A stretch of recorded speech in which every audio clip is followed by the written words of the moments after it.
Meanwhile, she meets Kamal, who's rich, rich as in the industrialist type of rich.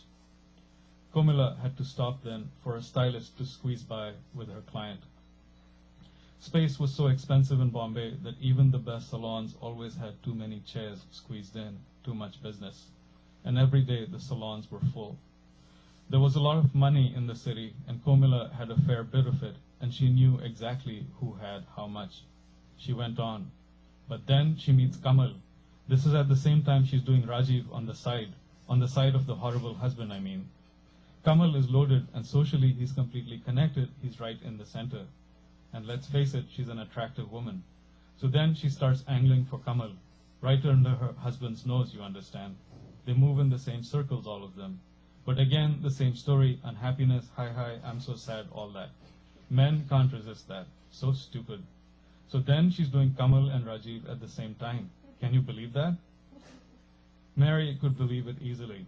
She had believed reports about Komila Marwa's own affairs, which affairs were, one had to admit, not simultaneous with serial.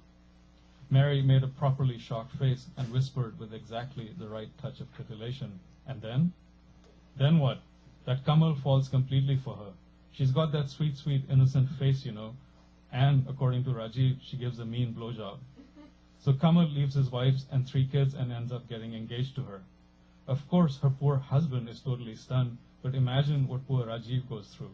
1 minute he's her hero and lover who is going to take her away from her horrible marriage. The next, he's one discard. When is the wedding? Next week. Sounds like Rajiv is going to need some comforting. Yes, Komila said. She was peering at herself moodily in the moisture-clouded mirror. True. Mary patted her shoulder. You've lost weight. Going to the gym? 5 mornings every week, Komila said, but even the compliment didn't pull her out of her self-examination. And all for what? Men. And men are stupid. Want to know what the moral of this whole story is, with her and Rajiv and Kamal and all? Tell me. If you give a whore's blowjob with a saint's face, men will leave their wives for you. And she burst into such grandly boisterous laughter that Mary laughed along with her. Komila lay back in her chair and roared, and Mary had to put her scissors down and lean on the table. After a while, the entire salon was laughing along with them, laughing at Komila's guffaws. Komila's mood was greatly improved, and she left Mary a 150 rupee tip. Mary had given her a good cut, tight to the delicate bones of her head, revealing the long stalk of her neck. She looked wonderful, but not in 100 years and 1,000 haircuts would she look like a saint. She looked like a sleek woman in her late 30s, funny and experienced and brightly curious and wearing well, with that buff gloss only money could buy. Mary knew too much about her, as she knew too much about many of her clients.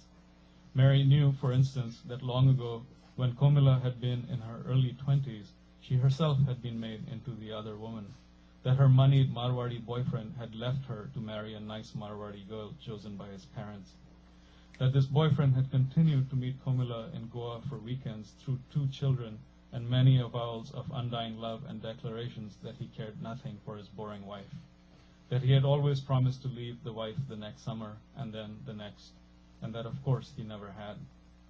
Komila had finally managed to tear herself away from that disastrous love, but had found herself alone at 30, an attractive professional woman with a good paycheck, but quite disastrously single.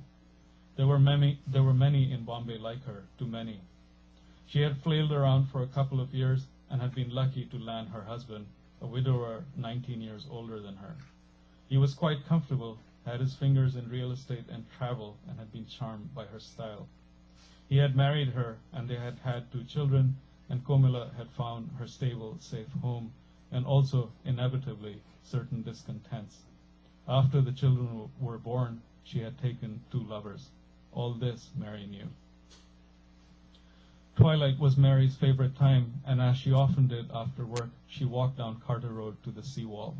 She strolled slowly down the walkway amidst joggers, crowds of teenagers, and brisk, kid-wearing grandparents doing their evening constitutionals. There was a greenish tint in the sky this evening, shading from a foggy turquoise up high to a startling underwater jade at the horizon.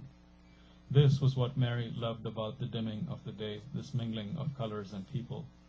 In this amiable mixing, to be alone in the city was to find companionship with 1,000 strangers. Of course, she had friends, and sometimes they walked the sea-wall together. But often, to be solitary and free was the gift she wanted from Bombay. She had learned how to be alone through dragging nights of terror and nostalgia, and now she prized her liberty. There was a certain temperate calm in being one's own person. I'll stop here.